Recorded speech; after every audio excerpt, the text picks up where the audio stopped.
नमस्कार, आप सभी का स्वागत डीडी न्यूज पर। मैं हूं मुकुल शर्मा। इस वक्त की अहम खबरें कौन सी हैं बताएंगे आपको, लेकिन आइए सबसे पहले नजर डालते हैं हेडलाइंस पर। प्रधानमंत्री नरेंद्र मोदी से मुलाकात के लिए प्रधानमंत्री आवास पहुंची team India. T20 world cup जीतकर स्वदेश वापसी पर टीम इंडिया का जोरदार स्वागत। आज शाम मुंबई में होगी विक्ट्री परेड। वानखेड़े स्टेडियम में टीम इंडिया को सौंपा जाएगा 125 करोड़ रुपए का चेक।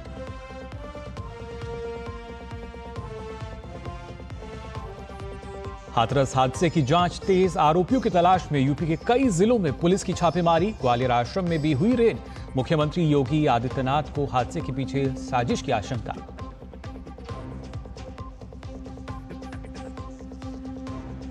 असम में बाढ़ से अब तक 46 लोगों की मौत। 29 जिलों के 2500 से अधिक गांव में 16 लाख से ज्यादा प्रभावित। काजीरंगा नेशनल पार्क के हालात भी बदतर।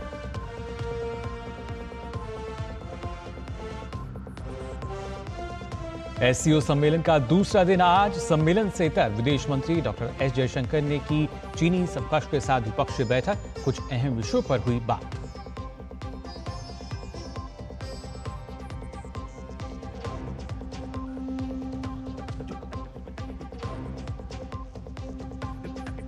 और ब्रिटेन में किसकी बनेगी सरकार? आज हो रहे चुनाव में होगा फैसला। प्रधानमंत्री ऋषि सुनक की कंजर्वेटिव पार्टी का लेबर पार्टी से है मुकाबला।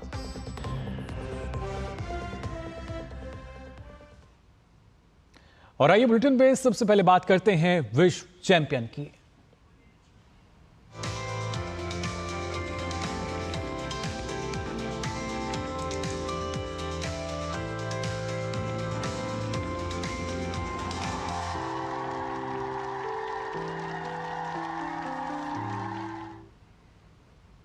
प्रधानमंत्री नरेंद्र मोदी से मुलाकात के लिए टीम इंडिया प्रधानमंत्री आवास पहुंच चुकी है। इससे पहले आज सुबह जब एयर इंडिया की स्पेशल फ्लाइट से टीम इंडिया दिल्ली एयरपोर्ट पहुंची तो उनका स्वागत में पलक पावड़े बिछाए बैठे थे वो तमाम फैंस जो बेसब्री से अपने हीरो का 29 जून के बाद से इंतजार कर रहे थे।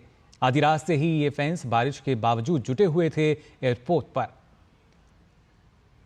बड़ा हुजूम जो है वो देखा गया, लोगों का जमावड़ा था तमाम फैंस का जो कि बेताब थे विश्व चैंपियन टीम जो है टीम इंडिया उसके तमाम सदस्यों को देखने के लिए और उनके स्वागत के लिए। और फिलहाल जो ताज़ा जानकारी है, अब टीम इंडिया जो है पीएम आवास पहुंची है। इंडिया स्वदेश लौटी तो दिल्ली एयरपोर्ट पर जोरदार स्वागत हुआ। लंबे इंतजार के बाद जैसे ही भारतीय टीम चमचमाती ट्रॉफी के साथ एयरपोर्ट से बाहर निकली तो उत्साही प्रशंसकों की भीड़ ने तालियों की गड़गड़ाहट और इंडिया इंडिया के नारों से टीम का गर्मजोशी से स्वागत किया।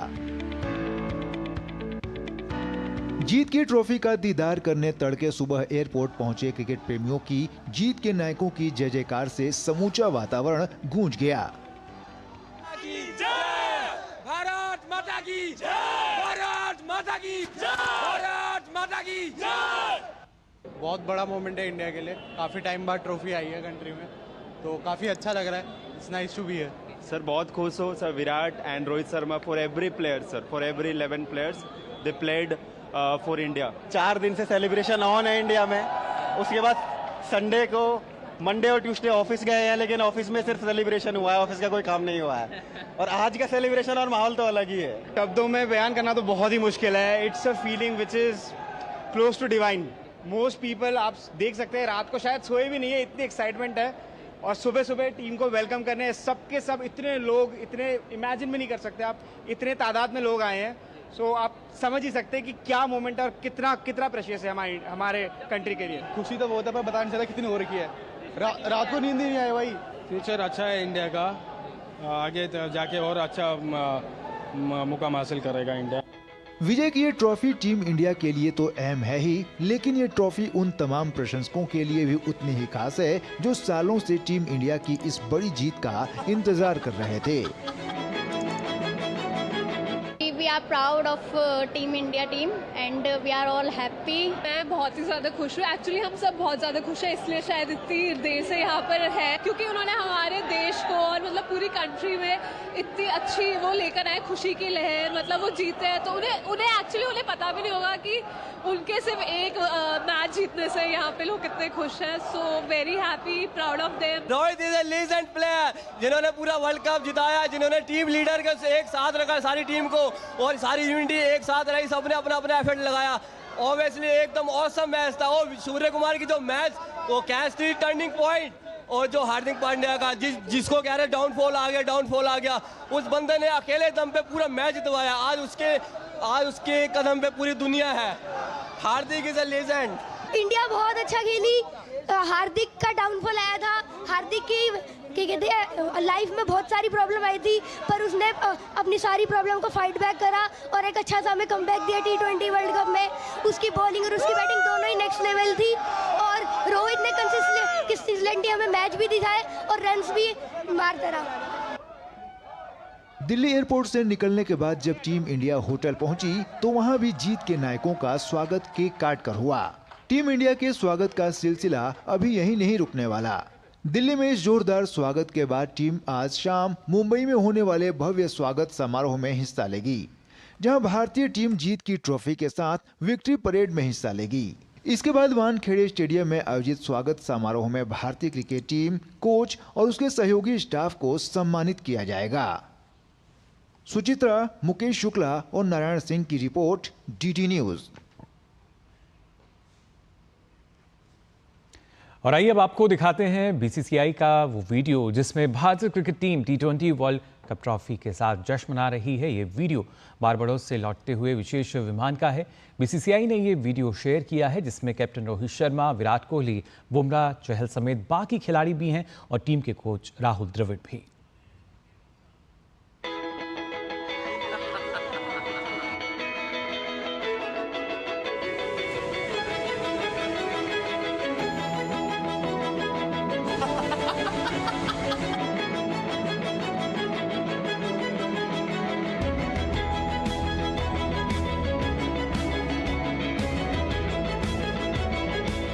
इस अमेजिंग फीलिंग मैन, इसके लिए काफ़ी मेहनत की है ये हाथ में आने के लिए। आई एम सो ब्लेस कि मैं आज ये ट्रॉफी और ये ब्यूटीफुल मेंबर जो प्लेइंग 11 जो टॉप 15 है, तो बहुत ही अच्छा लग रहा है। So excited.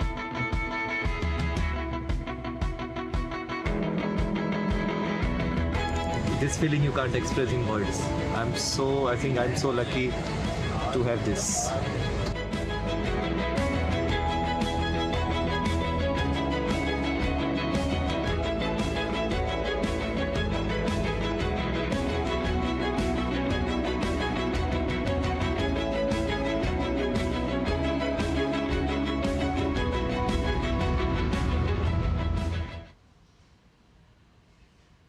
देखा आपने वीडियो जो BCCI ने शेयर किया है। वहीं ट्रॉफी जीतने के बाद भारतीय क्रिकेट टीम के स्वागत के लिए ITC मौर्या ने भी खास तैयारियां की।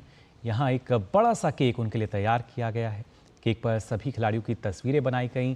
टीम इंडिया की जर्सी के रंग में रंगा केक बेहद खूबसूरत नजर आ रहा था।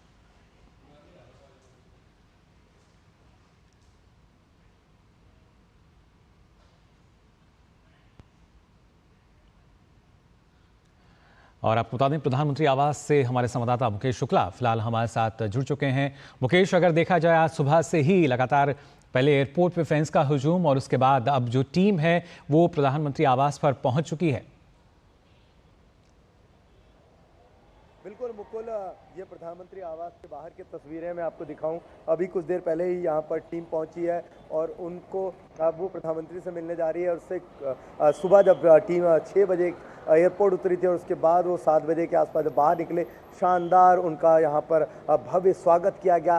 फैंस जो थे वो फुल एंजॉय करने के मूड में थे। सेलिब्रेशन को टीम के साथ मिलकर के उन्होंने एंजॉय किया। अपने हर चहेते खिलाड़ी को देखने के लिए फैंस दिल्ली के कोने कोने से यहाँ पहुंचे और कुछ ऐसे फैंस थे जिनको अपनी फ्लाइट लेकर के अगले डेस्टिनेशन पर जाना था, लेकिन जो भी उनके पास मौका था उन्हें उसको ज़ाया ना करते हुए कोशिश करी कि वो उन फैंस उन क्रिकेट प्रेमियों को देख पाए जिनके वो मुरीद हैं, जिनको वो काफ़ी पसंद करते हैं। और साथ ही साथ उसके बाद अब उसके आईटीसी मौर्य में आपने जश्न देखा। अब जो टीम है वो एलकेएम में मौजूद है। यहाँ नरेंद्र मोदी के साथ मुलाकात करने के बाद वो शाम को मुंबई पहुंचेंगे, जहां पर मरीन ड्राइव में ओपन विक्ट्री सेलिब्रेशन उनका किया जाएगा। यानी पूरे मरीन ड्राइव पे जो है बस में चक्कर लगा करके टीम इंडिया के खिलाड़ी फैंस को इस ट्रॉफी का दीदार कराएंगे और उसके बाद वानखेड़े स्टेडियम पहुंचेंगे। तो आज पूरे दिन इसी तरह जश्न का माहौल देखने को मिलेगा और खिलाड़ियों का इस्तकबाल करने के लिए फैंस हर जगह मौजूद रहेंगे।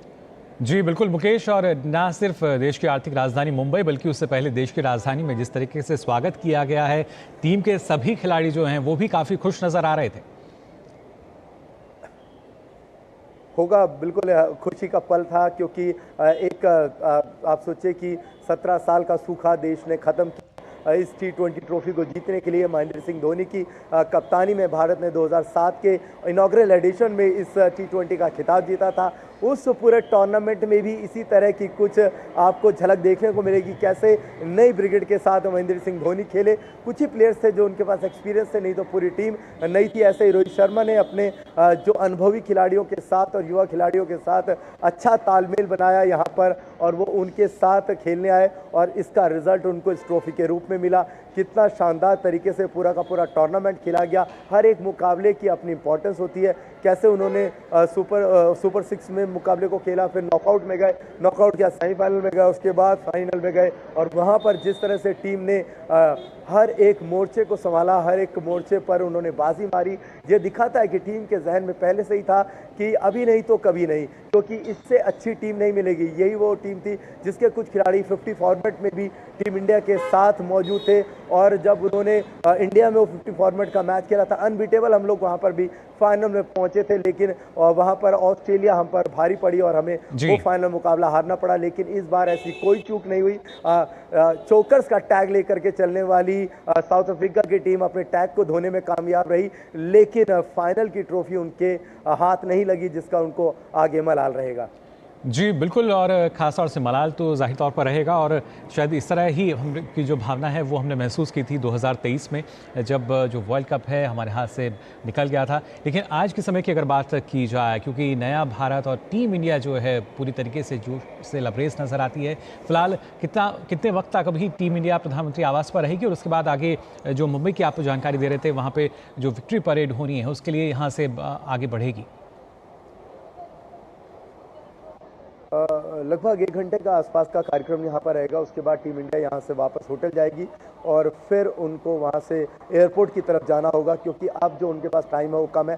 5 बजे का आसपास का टाइम जो है वो मुंबई मरीन ड्राइव के लिए रखा गया है, जहाँ पर विक्ट्री सेलिब्रेशन होगा, ओपन विक्ट्री सेलिब्रेशन जो किया जाएगा। तो यहाँ से निकलने के बाद प्रधानमंत्री से जो उनकी खास मुलाकात होगी, क्योंकि बड़ा इंपॉर्टेंट पल होता है, आप देश के प्रधानमंत्री से मिलते हो, ऐसे प्रधानमंत्री से जिन्होंने कमान संभालते ही लगातार खेलों के लिए अच्छा काम किया, खिलाड़ियों के लिए काम किया, खिलाड़ियों की हर ज़रूरतों को पूरा किया। उनकी जो मिनिस्ट्री है, खेल मंत्रालय, उन्होंने पूरा किया। हर एक खिलाड़ी को वो काफ़ी करीब से जानते हैं। और आपको मुकुल वो बता दूंगा, जिस फाइनल की हम बात कर रहे थे 50 फॉर्मेट की, भले ही हमारे, लेकिन प्रधानमंत्री उस मुकाबले में मौजूद थे।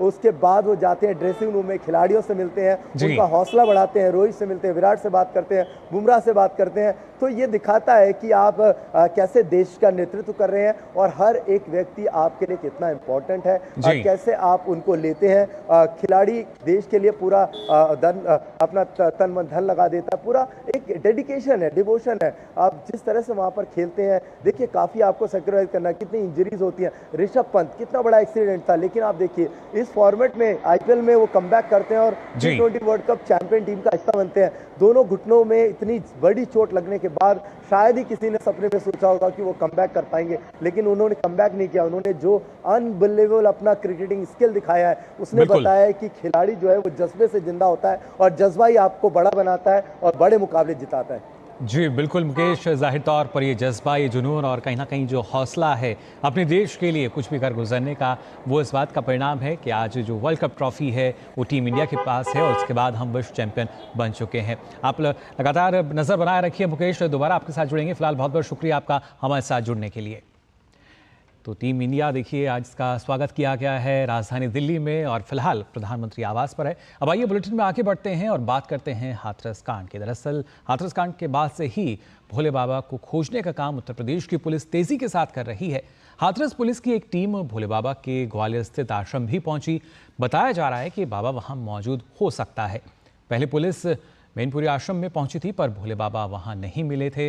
मामले को लेकर कुछ महिलाओं से भी हाथरस पुलिस पूछताछ कर रही है। आयोजकों और सेवादारों को लेकर प्रदेश के कई जनपदों में दबिश भी की जा रही है।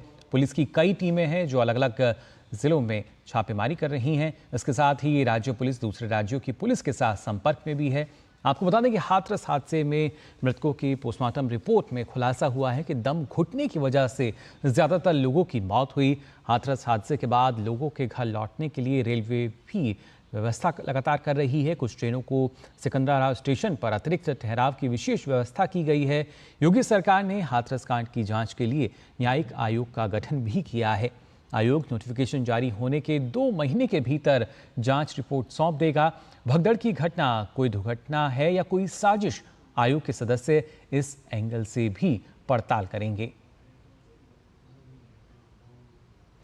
तो उत्तर प्रदेश के हाथरस में मंगलवार को सत्संग के दौरान भगदड़ मचने से कई लोगों ने अपनी जान गंवा दी थी। वहीं अस्पतालों में कई लोगों का इलाज भी चल रहा है। पोस्टमार्टम के बाद शवों को परिजनों को सौंपा जा रहा है। इस हादसे के बाद जो लोग बच गए हैं उन सबका क्या कहना है, आइए देखते हैं।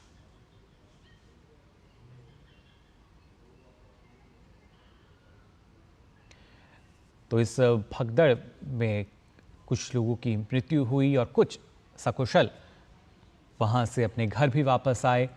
और जो भयानक हादसा उन लोगों ने देखा किस तरह का था, जो चश्मदीद हैं, क्या उन्होंने कुछ कहा, जो उनकी आप बीती थी, वो आपको बताते हैं।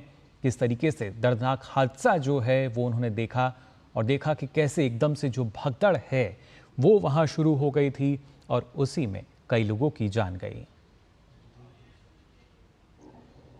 सत्संग के अंदर हम तो सब 10 मिनट पहले वहाँ से निकल आए। उसके बाद जब पहुँचे हैं तो हमारी ये लेडीज़ वगैरह नहीं पहुँची, तो हमने सोचा पता नहीं क्या हो गया। उसके बाद एक हमारे साथी थे फक्करनाथ जी, हमने उनको भेजा देखने के लिए कि भाई देख के आइए क्या होगा। जब उन्होंने बताया कुछ लेडीज हैं यहाँ भगदड़ में गिर गई थी यहाँ पर, मैं कि चलो ठीक है। जब वहाँ पता चला मैं किस हॉस्पिटल में, वहाँ किसी ने कुछ नहीं बताया। वही जहाँ जिसका हॉस्पिटल पड़ा वहाँ पर एडमिट है। कहाँ है, अलीगढ़ में भी हैं और हाथरस में भी हैं और सिकंदराबाद में भी हैं और आपका एटा में भी। ज़्यादा भीड़ भाड़ थी तो ऐसी ज़्यादा खास व्यवस्था ठीक नहीं थी, आपको सही बता। हाँ प्रशासन जो SDM थी और भी थे अधिकारी सारे उपस्थित थे वहाँ पर। हम जब जैसे सत्संग में बैठे थे, जैसे सत्संग समापन की ओर हुआ है तो जो सागर बिशोरी निकल के गए तो लेडीज की लाइन अलग और जेंट्स की लाइन अलग। जैसे वो निकल के गए लेडीज एक संग भागी है का उनके चरण लेवे का मतलब धूल लेने के लिए, तो एक संग इतना दबाव है जो भी पीछे से धक्का आता रहा वो गिरते रहे और करीब मैं जानता हूँ 300-400 के एक साथ गिरे, तो जो भी नीचे दबा वो मरा ही है।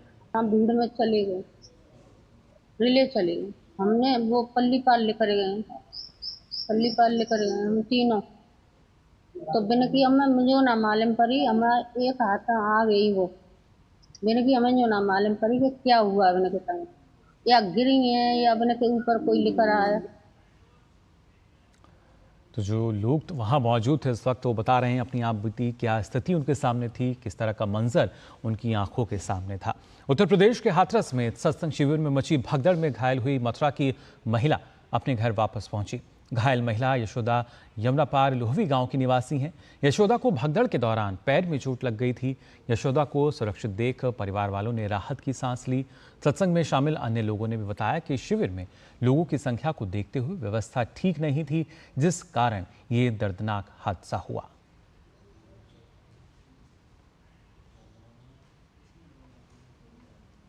आपको तो इस वक्त एक बड़ी खबर आ रही है। जी हाँ, इस वक्त की बड़ी खबर खासतौर से अगर बात की जाए राजस्थान से संबंधित ये बड़ी खबर, जहां सियासत में एक बड़ी हलचल जो है उसकी सुगबुगाहट यहां नजर आ रही है। इस वक्त की बड़ी खबर आपको बता रहे हैं, राजस्थान से कैबिनेट मंत्री और भारतीय जनता पार्टी के वरिष्ठ नेता डॉक्टर किरोड़ी लाल मीणा ने इस्तीफा दिया है। इस वक्त की बड़ी खबर आ रही है, जहां पर लोकसभा चुनाव के दौरान पूर्वी राजस्थान की सीटें नहीं जीतने पर और ये नैतिक जिम्मेदारी लेते हुए अपना इस्तीफा उन्होंने दिया है। किरोड़ी लाल मीणा, जिन्होंने इस्तीफा दिया और पहले भी मुख्यमंत्री भजनलाल शर्मा से मुलाकात कर इस्तीफे की उन्होंने पेशकश की थी, लेकिन फिलहाल इस वक्त ये खबर आ रही कि उन्होंने इस्तीफा दे दिया है। सूत्रों के मुताबिक दिल्ली में पार्टी के वरिष्ठ केंद्रीय पदाधिकारियों से मुलाकात कर उन्होंने अपना पक्ष रखा था और एक नैतिक जिम्मेदारी लेते हुए राजस्थान की राजनीति की अगर बात की जाए, सियासत की अगर बात की जाए, तो वहां से इस वक्त ये बड़ी खबर, जहां पर किरोड़ी लाल मीणा, जिन्होंने फिलहाल इस्तीफा दिया है और खासतौर से उन्होंने अपने सोशल मीडिया प्लेटफॉर्म एक्स पर भी लिखा है, रघुकुल रीत सदा चली आई, प्राण जाए पर बचन ना जाई। नैतिक जिम्मेदारी उन्होंने ली है और उसी के चलते अपना जो इस्तीफा है वो सौंपा है। इससे पहले भी हमने देखा था राजस्थान के मुख्यमंत्री को उन्होंने इस्तीफे की पेशकश की थी, लेकिन अब यहाँ फिलहाल जो खबर आ रही है वो यही कि उन्होंने अपना इस्तीफा दिया है। इस वक्त की बड़ी खबर आपको बता रहे हैं हम कि कैसे राजस्थान से जो ये खबर आई है, और इस खबर पर हमारे संवाददाता मुरारी गुप्ता फिलहाल जुड़ चुके हैं। मुरारी, जानना चाहेंगे क्या ताज़ा जानकारी निकल कर आ रही है? हाँ बिल्कुल मुकुल, राजस्थान का एक बहुत बड़ा सियासी घटनाक्रम है जिसमें भारतीय जनता पार्टी के दिग्गज नेता और कैबिनेट मंत्री, कृषि मंत्री डॉक्टर किरोड़ी लाल मीणा ने आज एक प्राइवेट चैनल से बातचीत में ये जानकारी दी कि उन्होंने इस्तीफा दे दिया है। वो 2 दिन से लगातार दिल्ली में थे और केंद्रीय पदाधिकारियों के सामने अपनी बात रख रहे थे।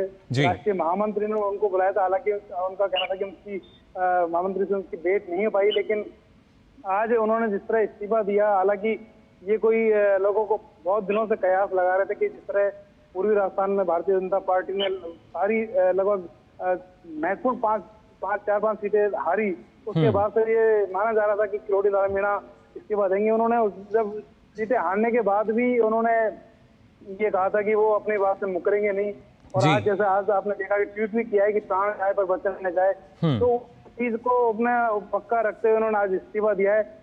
इसके साथ साथ एक जानकारी और मैं देना चाहूंगा आपको कि जैसे लोकसभा चुनाव हारे उसके बाद से उन्होंने अपनी जो सरकारी सुविधाएं कैबिनेट मंत्री को मिलती हैं उनको छोड़ दिया था तो और बहुत सारी चीजें, और लगातार इसके बाद भी लगातार एक सरकार और किरोड़ी लाल मीणा के बीच थोड़ा सा एक तनाव जैसी स्थिति बिल्कुल लगातार देखी जा रही थी। अब देखने वाली बात ये होगी कि चूंकि अभी 5 सीटों पर उपचुनाव भी है राजस्थान में, और दौसा का जो उपचुनाव है विधानसभा का, उसकी जिम्मेदारी खुद किरोड़ी लाल मीणा को दी गई है। तो किस तरह सरकार इनके साथ बातचीत करती है, हालांकि ये जो इस्तीफा दिया है इस पर जो फैसला लेना है वो आलाकमान लेगा।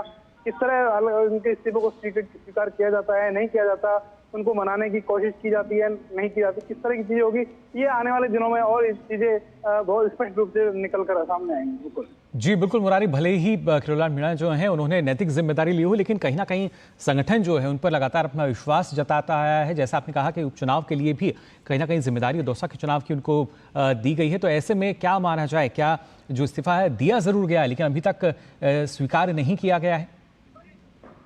बिल्कुल, चूंकि लेकिन ऐसा डॉक्टर किरोड़ी लाल मीणा के बारे में कहा जाता है कि वो अपनी बातें मनवाने के लिए बहुत तरह की चीजें करते हैं, प्रयास, लेकिन चूंकि भारतीय जनता पार्टी के पास पूरी राजस्थान में एक बड़ा दिग्गज नेता के रूप में किरोड़ी लाल मीणा का नाम सामने आता है, और वो बहुत पूरे राजस्थान की तमाम जो क्षेत्र है, चूंकि तो एक जनजाति बहुल क्षेत्र है जिसमें किरोड़ी लाल मीणा एक बड़े नेता है, तो भारतीय जनता पार्टी किसी भी तरह नहीं चाहेगी कि एक बड़ा नेता उनके पास से छिटके या वो दूर जाए या एक गलत मैसेज लोगों के बीच में जाए। तो कहीं न कहीं ये निश्चित रूप से प्रयास केंद्रीय नेतृत्व का भी रहेगा और राजस्थान का जो संगठन उनका भी रहेगा कि किसी तरह किरोड़ी लाल मीणा को समझाइश की जाए, उनको संगठन में या सरकार में किसी महत्वपूर्ण जगह पर रखा जाए, जिससे जो एक बड़ा वोट बैंक जिसको कह सकते हैं वो छिटके नहीं और पार्टी के साथ वो बना रहे।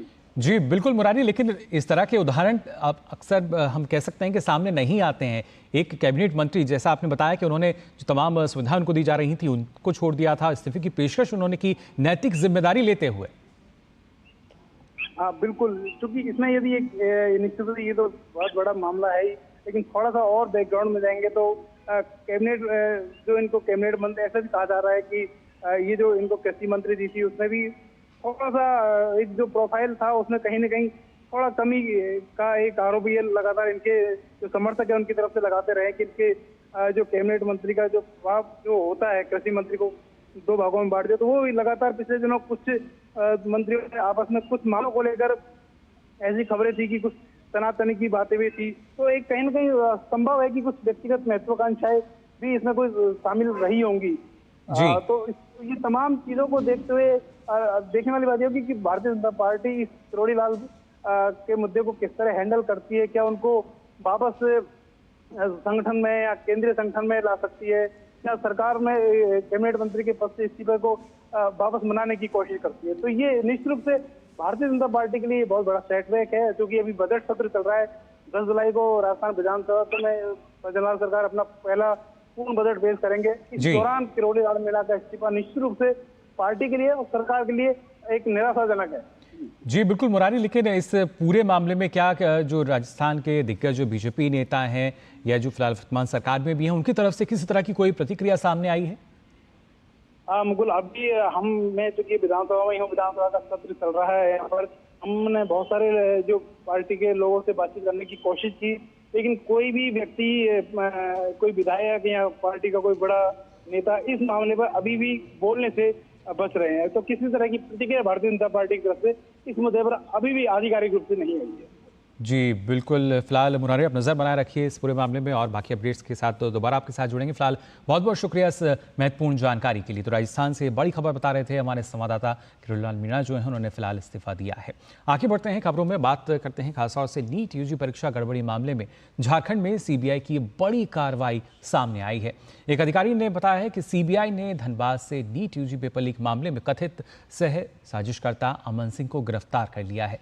पहले सीबीआई ने पेपर लीक में कथित रूप से शामिल झारखंड के मॉड्यूल के बारे में खुफिया जानकारी जुटाई, फिर अमन सिंह को गिरफ्तार कर लिया गया। आपको बता दें कि सीबीआई ने बीते 29 जून को झारखंड के हजारीबाग से एक हिंदी मीडिया संगठन के मार्केटिंग प्रोफेशनल जमालुद्दीन अंसारी को गिरफ्तार किया था। इस गिरफ्तारी से एक दिन पहले एजेंसी ने ओएसिस स्कूल के प्रिंसिपल एहसानुल हक और वाइस प्रिंसिपल टियाज आलम को गिरफ्तार किया था। जानकारी के मुताबिक ओएसिस स्कूल के प्रिंसिपल एहसानुल हक को एनटीए ने नीट यूजी 2024 परीक्षा के लिए सिटी कोऑर्डिनेटर नियुक्त किया था, लेकिन वहीं इससे देश भर में विरोध प्रदर्शनों की श्रृंखला शुरू हो गई। प्रदर्शनकारियों और राजनीतिक दलों ने एनटीए को भंग करने की भी मांग की।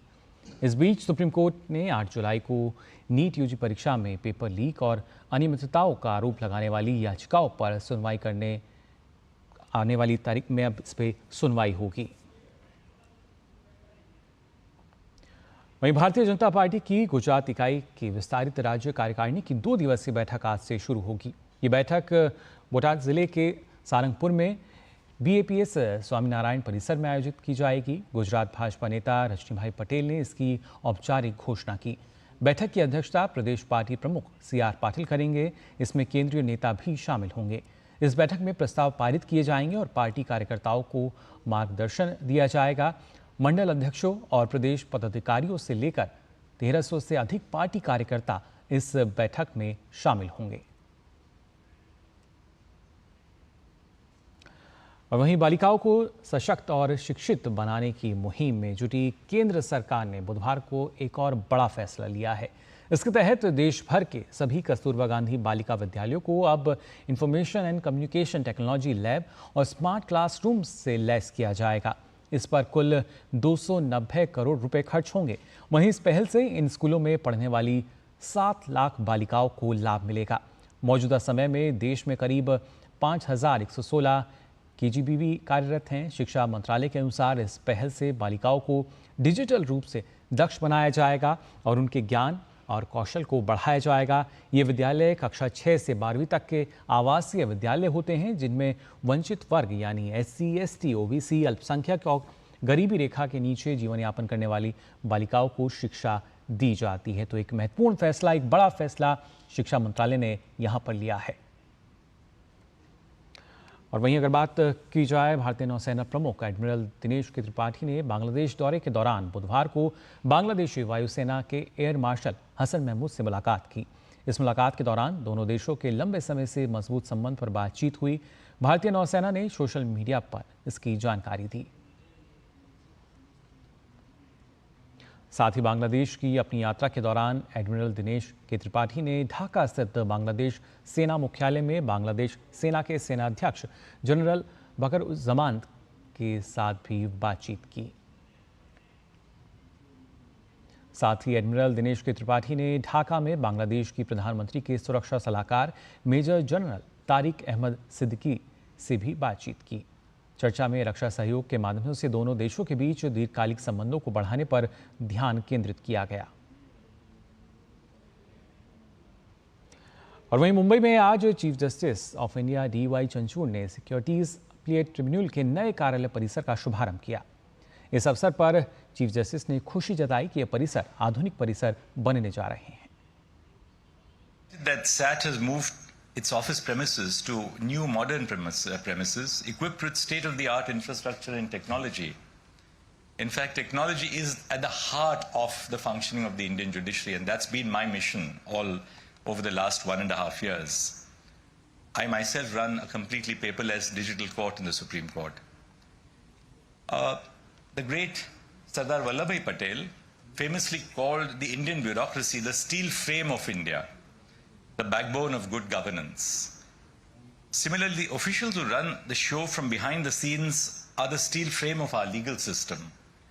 They are integral to dispensing justice, modernizing the workspaces for our officials, and therefore, that is integral to modernizing our justice delivery itself.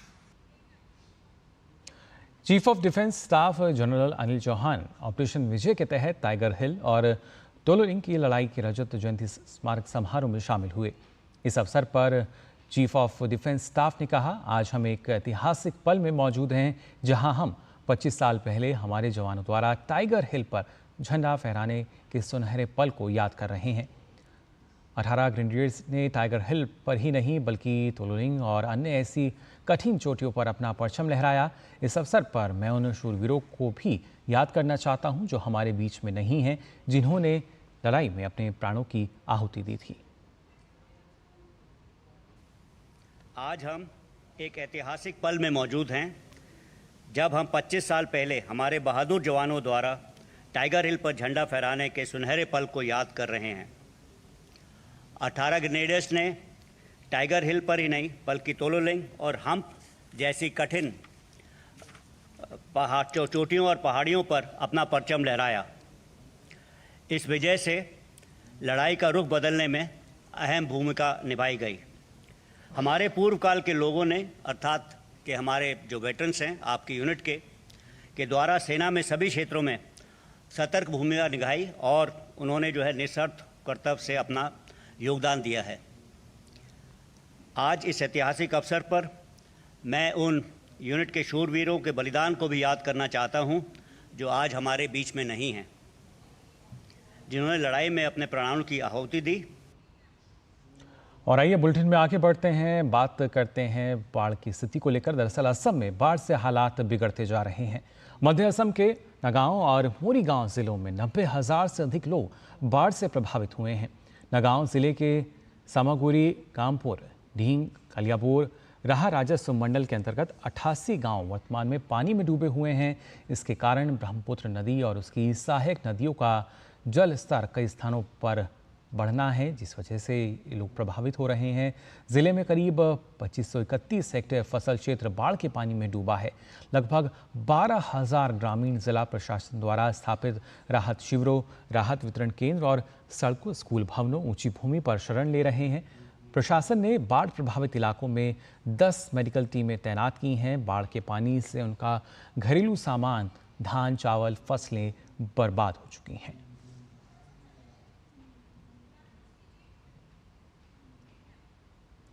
तो लगातार देश के पूर्वोत्तर राज्यों में भारी बारिश के चलते बाढ़ जैसी स्थिति जो है बनी हुई है। मणिपुर में भी भारी बारिश के बाद बाढ़ की स्थिति उत्पन्न हो गई है। राज्य के सभी स्कूलों में इसके चलते छुट्टी घोषित कर दी गई है। बुधवार को राज्य के सरकारी कार्यालय भी बंद रहे। दरअसल मणिपुर के इम्फाल पश्चिम और इम्फाल पूर्व जिलों में लगातार बारिश के कारण 2 प्रमुख नदियों के तटबंध टूटने के बाद कई स्थानों पर बाढ़ आ गई। इसके साथ ही भारी मात्रा में नदी का पानी आवासीय इलाकों में घुस गया। भारत म्यांमार सड़क का 3 किलोमीटर से अधिक हिस्सा बाढ़ के पानी में डूब गया और 1000 से अधिक लोग प्रभावित हैं।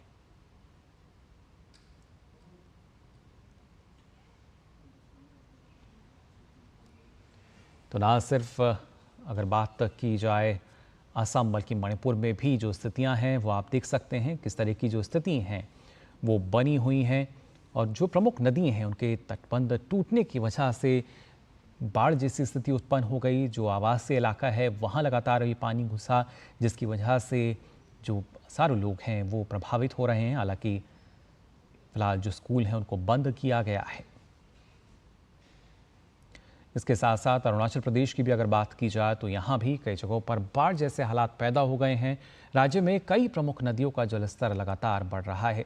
जानकारी के मुताबिक तकरीबन 60,000 के आसपास लोग प्रभावित हैं। 4 जिलों नामासाई, लोहित, चांगलांग और पूर्वी सियांग में बाढ़ की स्थिति है, जबकि अन्य जिलों में पिछले कुछ दिनों से लगातार बारिश के बाद भूस्खलन हुआ है। लगातार बारिश के कारण मणिपुर के इम्फाल पश्चिम, इम्फाल पूर्व जिलों में भी, जैसा हमने आपको बताया कि कई जगहों पर जो तटबंध हैं वो टूटने की वजह से बाढ़ की स्थिति उत्पन्न हो गई। तो असम, इसके साथ साथ मणिपुर और अरुणाचल प्रदेश में भी बाढ़ जैसे जो हालात हैं फिलहाल बने हुए हैं।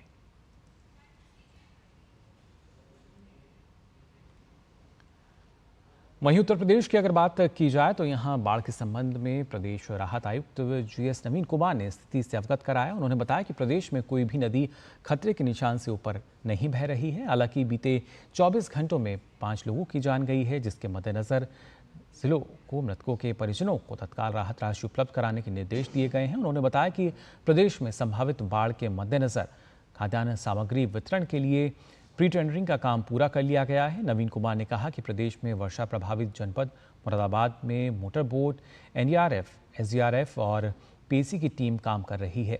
राहत आयुक्त ने बताया कि पिछले 24 घंटों में प्रदेश के 13 जिलों बिजनौर, महाराजगंज, बरेली, संत कबीर नगर, शाहजहांपुर, बस्ती, बदायूं, मुरादाबाद, रामपुर, गोरखपुर, बाराबंकी, बलिया और पीलीभीत में 30 मिलीमीटर या उससे अधिक बारिश दर्ज की गई है। इसके साथ ही उत्तराखंड की भी अगर बात करें तो कई हिस्सों में अगले 3 दिनों के लिए यहाँ भारी बारिश का अलर्ट जारी किया गया है। उत्तराखंड के कुमाऊं में भारी से भारी बारिश का रेड अलर्ट जारी हुआ है। मौसम विज्ञान केंद्र के अनुसार कुमाऊं में अति तीव्र बारिश की संभावना के मद्देनजर रेड अलर्ट भी जारी हुआ है। इसके साथ ही देहरादून, हरिद्वार, टिहरी और पौड़ी जिले के कुछ इलाकों में भी भारी बारिश का ऑरेंज अलर्ट जारी किया गया है। अगले 3 दिन आपको बता दें यहाँ अतिवृष्टि की संभावना के साथ ही पहाड़ी इलाकों में भूस्खलन और चट्टान गिरने की भी आशंका है। मौसम विभाग की तरफ से आम जनता को सतर्क रहने की हिदायत दी गई है। तो लगातार बारिश की वजह से जो मुश्किलें हैं वो बढ़ रही हैं। राजधानी की अगर बात करें तो बारिश ने दिल्ली के अरविंद केजरीवाल की सरकार की सभी पोलें खोलकर रख दी हैं। बारिश के बाद जगह जगह पर सड़कें धंसती हुई नजर आ रही हैं, जिसके कारण गाड़ियों की आवाजाही में लोगों को काफ़ी परेशानियों का सामना करना पड़ रहा है। संगम विहार इलाके में सड़क धंसने से लंबा जाम यहां लग गया, जबकि ये सड़क अभी कुछ दिनों पहले ही बनी थी। इस क्षेत्र के विधायक प्रकाश जारवाल हैं, जो कि हत्या के मामले में आरोपी हैं। अब दिल्ली में संगम विहार की जनता क्षेत्र के विधायक प्रकाश जारवाल और दिल्ली सरकार में योजना मंत्री आतिशी से विकास के नाम पर धोखा देने को लेकर सवाल कर रही है।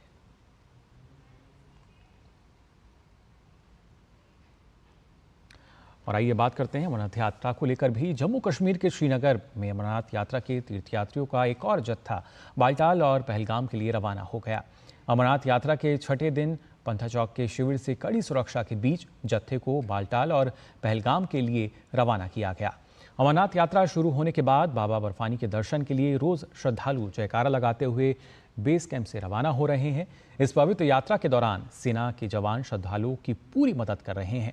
रास्ते में जगह जगह मेडिकल शिविर लगाए गए हैं, ताकि यदि किसी श्रद्धालु को स्वास्थ्य संबंधी परेशानी होती है तो तुरंत उसका उपचार किया जा सके। और आइए खबरों में आगे बढ़ते हैं। आपको बता दें, विदेश मंत्री डॉक्टर एस जयशंकर ने अस्ताना में अपने चीनी समकक्ष वांग यी से मुलाकात की। एससीओ समिट के दूसरे और आखिरी दिन हुई इस मुलाकात में कई अहम मुद्दों पर चर्चा हुई। कजाकिस्तान की राजधानी अस्ताना में चल रही इस समिट में सदस्य देशों के नेता और प्रतिनिधि हिस्सा लेने पहुंचे हैं।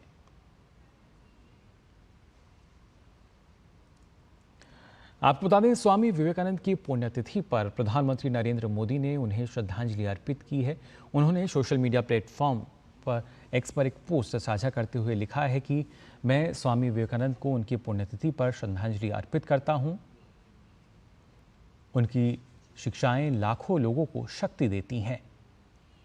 उनका गहन ज्ञान और ज्ञान की निरंतर खोज भी बहुत प्रेरक है। हम एक समृद्ध और प्रगतिशील समाज के उनके सपने को पूरा करने के लिए अपनी प्रतिबद्धता दोहराते हैं।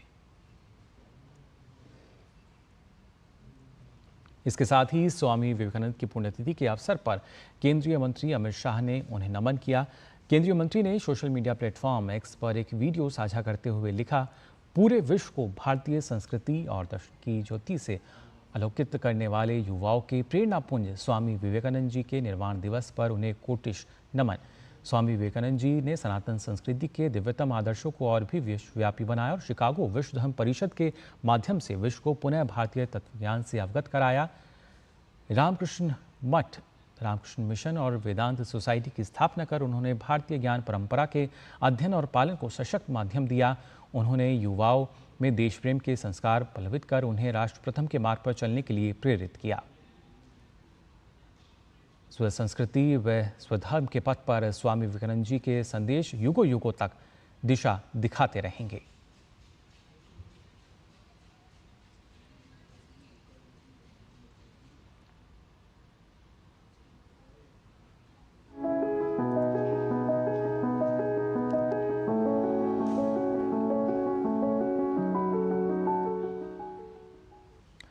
और आइए अब बुलेटिन में बात करते हैं कारोबार जगत की भी। सबसे पहले भारतीय शेयर बाजार की अगर बात की जाए तो तेजी का दौर आज भी जारी रहा। आज बाजार खुलते ही सेंसेक्स और निफ्टी दोनों ही नए ऑल टाइम हाई पर पहुंच गए। सेंसेक्स 334.99 अंक की बढ़त के साथ 80,321.79 के स्तर पर खुला। ये उसका अब तक का ऑल टाइम हाई लेवल रहा था अगर बात की जाए, लेकिन आज इससे भी आगे हमने देखा किस तरीके से बाजार गया।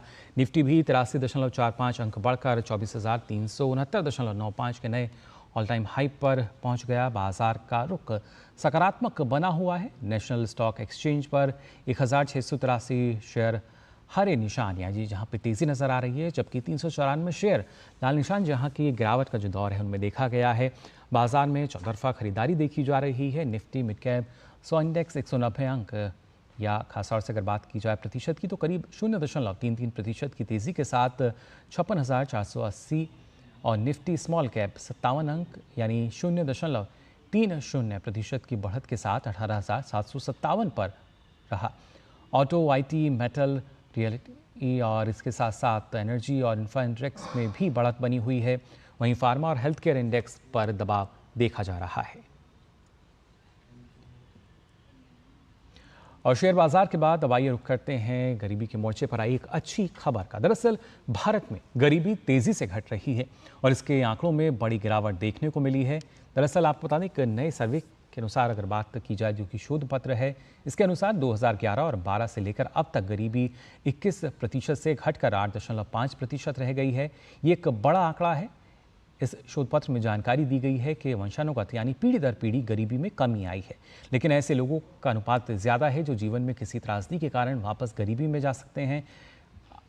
इकोनॉमिक थिंक टैंक NCAR ने गरीबी के आंकड़ों को लेकर ये अनुमान लगाया है। इस सर्वे में कहा गया है कि ग्रामीण क्षेत्रों में गरीबी अनुपात में तेज़ी से गिरावट दर्ज की जा रही है और ये अगर बात की जाए तो 2011-12 में 24.8% से घटकर अब 8.6 रह गई है, जबकि शहरी क्षेत्रों में गरीबी 13.4% से घटकर 8.4% रह गई है। तो पिछले 12 सालों में करीब 12% से अधिक की जो गिरावट है वो गरीबी में दर्ज की गई है। NCAR के एक शोध पत्र के जरिए जो जानकारी निकलकर सामने आई है। और वहीं देश के शीर्ष 18 राज्यों का राजस्व इस वित्तीय वर्ष में 8 से 10% बढ़कर 38 लाख करोड़ रुपए हो सकता है। इन राज्यों की देश की GDP में 90% की हिस्सेदारी है। क्रिसिल रेटिंग्स ने अपने एक रिपोर्ट में दावा किया है कि पिछले वित्तीय वर्ष में इन 18 राज्यों का राजस्व 7% की दर से बढ़ा था। रिपोर्ट के अनुसार इन राज्यों के राजस्व में इजाफे का सबसे मुख्य कारण मजबूत GST संग्रह यानी कलेक्शन और केंद्र से राज्यों को इसका हस्तांतरण होना है यानी जो ट्रांसफर हुआ है। राज्यों के राजस्व में इस मद में आमदनी की हिस्सेदारी करीब 50% है। क्रिसल रेटिंग्स ने चालू वित्त वर्ष में केंद्र से राज्यों को मिलने वाले कर में 12 से 13% की बढ़ोतरी का अनुमान भी जताया है। इससे राज्यों की अर्थव्यवस्था मजबूत होगी, यानी देश की अर्थव्यवस्था के साथ साथ जो राज्य हैं वो मजबूत स्थिति में नजर आ रहे हैं और उसके साथ साथ विकास को बढ़ावा मिल रहा है। इसके अलावा अगर बात की जाए खासतौर से PMI इंडेक्स की, तो भारत में मजबूत मांग और निर्यात ऑर्डर बढ़ने के कारण सर्विस सेक्टर में जून में तेजी देखने को मिली है। HSBC की ओर से जारी किए गए सर्वे में जानकारी दी गई है। मजबूत मांग ने सर्विस प्रोवाइडर को अधिक स्टाफ की नियुक्ति करने के लिए मजबूर किया है। इसके कारण नए रोजगार 2 वर्षों के उच्चतम स्तर पर पहुंच गए हैं। जून में अगर हम बात करें service sector purchasing manager index यानी PMI 7.5 पर रहा, जो मई में 7.2 पर था। HSBC के अनुसार भारत की सर्विस सेक्टर की वृद्धि दर जून में राष्ट्रीय और अंतर्राष्ट्रीय स्तर पर नए ऑर्डर मिलने के कारण बढ़ी है। सभी सेवा प्रदाता आगे के आउटलुक के लिए आत्मविश्वास से भरे हुए हैं। HSBC की रिपोर्ट के अनुसार पिछले 4 महीनों में लागत सबसे कम गति से बढ़ी है, जिससे स्पष्ट है कि महंगाई दर कम हो रही है। सर्वे में केवल 5% कंपनियों ने स्वीकार किया है कि उन्होंने बढ़ी हुई लागत को ग्राहकों को पास किया। वहीं जून में सर्विस और मैन्युफैक्चरिंग सेक्टर का संयुक्त PMI 60.9 रहा है। और वहीं दिल्ली के भारत मंडपम में ग्लोबल AI समिट चल रहा है। जी हाँ, आज इस शिखर सम्मेलन का दूसरा दिन है। शिखर सम्मेलन में AI शिक्षा, वैश्विक दाक्षिण्य को सशक्त बनाना, स्टार्टअप और डेटा इकोसिस्टम और इसके साथ साथ सस्टेनेबल एग्रीकल्चर पर अलग अलग सेशन जो हैं उनका आयोजन किया जा रहा है। 1000 से अधिक GPI प्रतिनिधि और AI से जुड़े विशेषज्ञ इस समिट में भाग ले रहे हैं। उद्योग और स्टार्टअप के साथ आर्टिफिशियल इंटेलिजेंस उपयोगकर्ता भी इसमें जुड़ रहे हैं। शिखर सम्मेलन में 2 दिनों में 12 सत्र का आयोजन किया जा रहा है और खासतौर से AI समिट में 100 से अधिक वैश्विक AI विशेषज्ञों ने भी अभी तक हिस्सा लिया है। AI को सभी के लिए सुलभ बनाने के लिए देश में लगातार काम हो रहा है। और खासतौर से अगर बात की जाए, कल हमने देखा था इस समिट के उद्घाटन सत्र में केंद्रीय मंत्री अश्विनी वैष्णव ने बताया था कि AI के बुनियादी ढांचे में भारत निवेश करेगा। साथ ही शिखर सम्मेलन में AI के जोखिमों के बारे में जागरूकता बढ़ाने के लिए भी चर्चा हो रही है। इस अंतर्राष्ट्रीय शिखर सम्मेलन का आयोजन सकारात्मक और जिम्मेदार AI के लिए भारत सरकार की प्रतिबद्धता को दर्शाता है।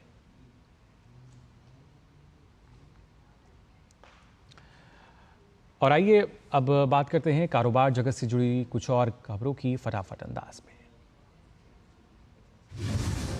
RBI के गवर्नर शक्तिकांत दास ने मुंबई में निजी और सार्वजनिक क्षेत्र के बैंकों के CEO के साथ बैठक की। इस अवसर पर RBI गवर्नर ने कहा कि भारतीय ऋणदाताओं को डिजिटल धोखाधड़ी पर अंकुश लगाने के लिए अपने शासन मानकों को मजबूत करना चाहिए और मजबूत साइबर सुरक्षा नियंत्रण सुनिश्चित करना चाहिए। उन्होंने ऋणदाताओं द्वारा अपने जोखिम प्रबंधन प्रथाओं और अनुपालन संस्कृति को मजबूत करने के महत्व पर भी जोर दिया। भारतीय खाद्य निगम ने चालू रबी विपणन सीजन 2024-25 के दौरान 266 लाख मीट्रिक टन गेहूं की खरीद की है, जो पिछले साल के 262 लाख मीट्रिक टन के आंकड़े को पार कर गया है और देश की खाद्यान्न पर्याप्तता को सुरक्षित करता है। RMS 2024-25 के दौरान गेहूं की खरीद से 22 लाख से ज्यादा भारतीय किसान लाभान्वित हुए हैं। आधुनिक तकनीक और इनोवेशन को बढ़ावा देने के लिए नई दिल्ली में इंटरनेशनल इनोवेशन कॉन्क्लेव का आयोजन किया जा रहा है, जिसका आज दूसरा और आखिरी दिन है। कॉन्क्लेव में ड्रोन आधारित तकनीक पर फोकस किया जा रहा है। देश में ड्रोन इंडस्ट्री लगातार बढ़ती जा रही है, जिसका फायदा अलग अलग क्षेत्रों को मिल रहा है। इसके इस्तेमाल को लेकर युवाओं को प्रशिक्षण भी दिया जा रहा है। NPCI इंटरनेशनल पेमेंट्स लिमिटेड ने पश्चिम एशिया और अफ्रीका क्षेत्र में डिजिटल कारोबार की प्रौद्योगिकी प्रदाता नेटवर्क इंटरनेशनल के साथ साझेदारी की है।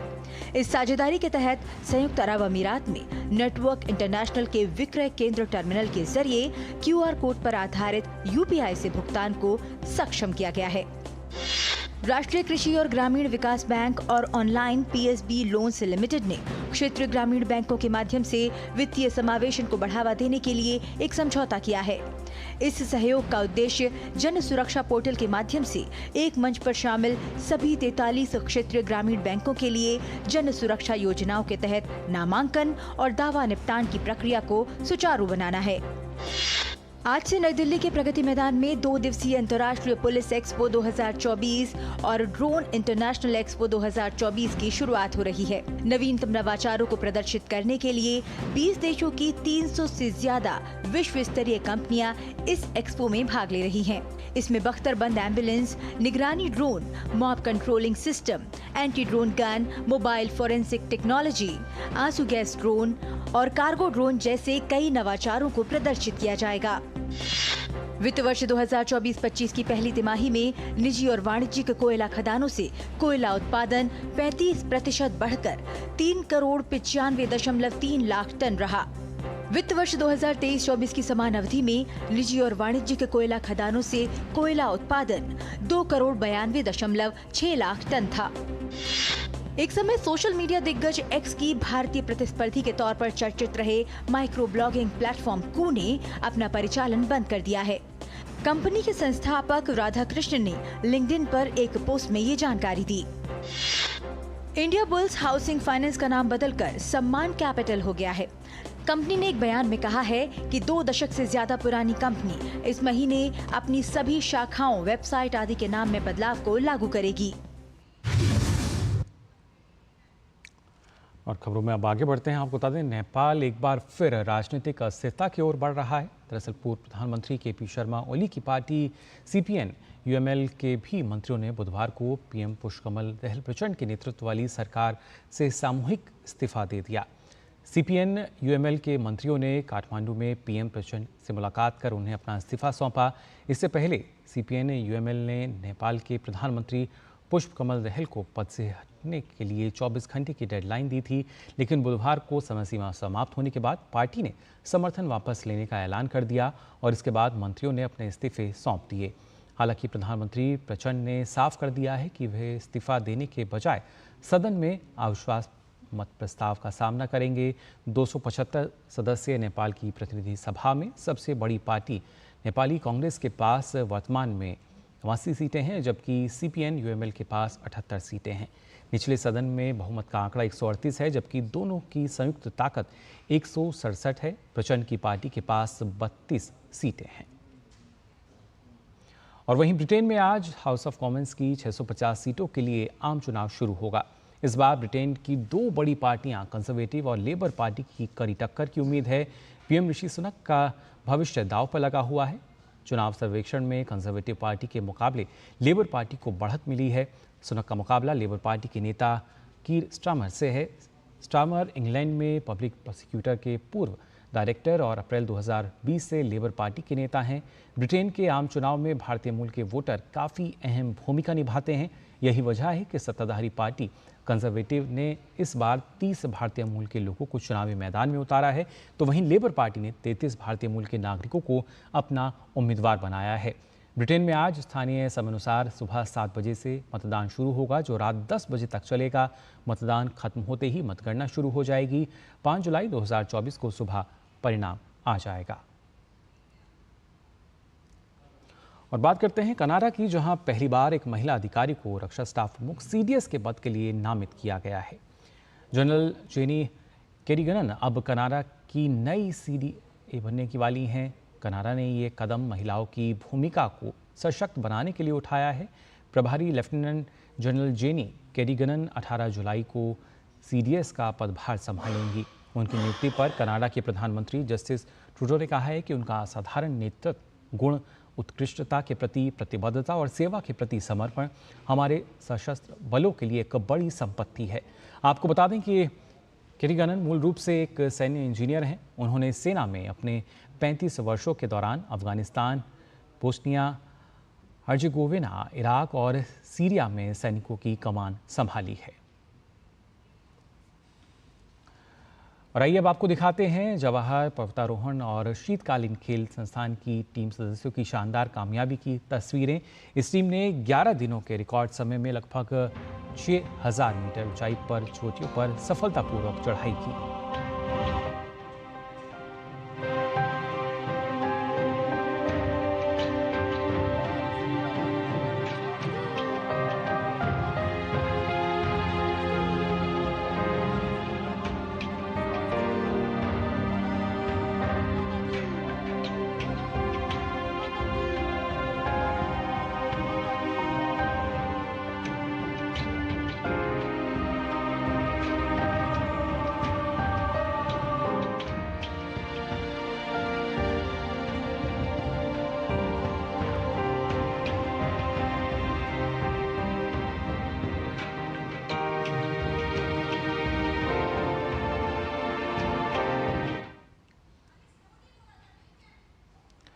तो देखा आपने इन तस्वीरों को, और हर शिखर पर जो भारतीय ध्वज है वो फहराता हुआ अपनी अनूठी छाप छोड़ता है।